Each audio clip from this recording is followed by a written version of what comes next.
A lot of talk about Mauricio Pochettino's future, especially on our ESPN FC show. Where do you stand on it, Yanis? Yeah, it's been a mess. Speaking of recruitment, right? We were just talking about Manchester United, and you look at Chelsea. Where do I stand? I mean, it's a process. I actually, you think I'm crazy, but I think it's going to come good. At least there's an idea, and although it's not going to come good this year, I think it was calculated risk, and maybe the only reason that I'm skeptical a little bit is that they didn't take care of the biggest problem, which is obviously scoring for them. But I think if I look at the players that are out, I do believe that Christopher Nkunku, when he comes back, he's going to help the team. I think that the likes of Ben Chilwell, Wesley Fofana, those are big losses. When you look at as young as the team was, you look at some of the key players that haven't come good just yet. So pressure on Pochettino, because I do think that he should have maybe have a little bit of an identity, but I think this was built in to some degree with everything that has happened to Chelsea over the years. Do I think they should have been higher in the table? Absolutely. But if we're talking about managing crisis, and I think we are with Manchester United and Chelsea, I think I have better hope for Chelsea at this stage. So it's not great, but I think it'll come good. Oh, that's actually a little segue into the next question I have. It's something that we brought up on FC, and I'll put it to both of you, Ryan and Mark. I'll start with you, Ryan.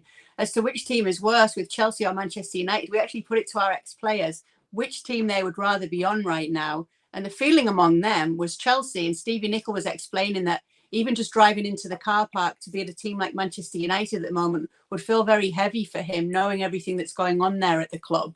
But which team do you think's worse, Chelsea or Manchester United? In some sense, it feels crazy to say that Chelsea's better than Manchester United, given the game they just played recently, which in some ways was probably one of Manchester United's best game of the season. They should have won by way more, I think. But on the whole, I'd much rather be Chelsea. One, you just look at the talent on the team.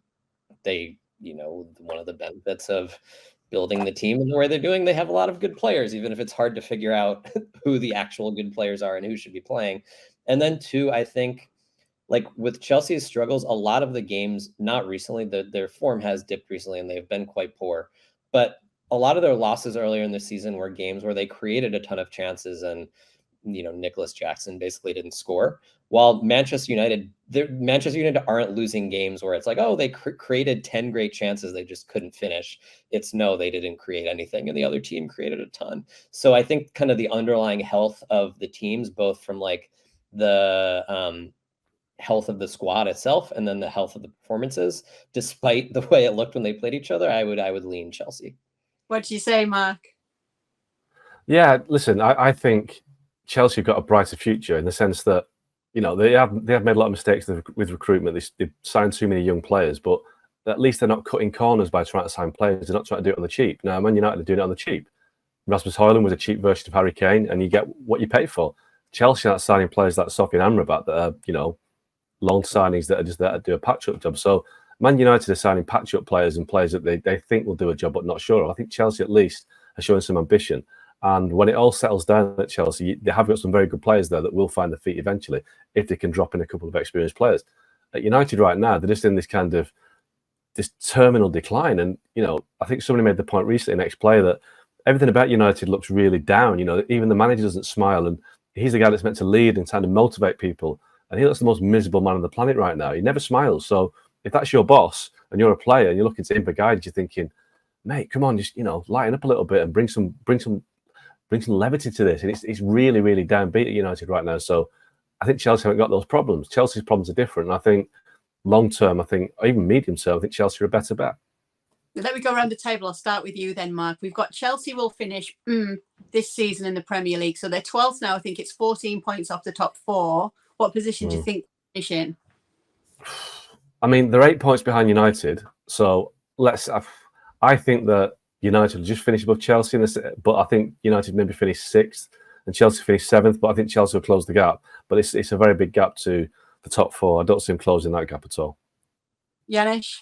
Yeah, nowhere near top 4, but I think they will be close to Manchester United. The 8 points is not insignificant with all the issues that United have. It's still 8 points, but I think when Chelsea starts recovering players, you're going to see an uptick because that's a big thing. We often say what's an excuse. I think when I look at Chelsea, that's a bigger problem for them.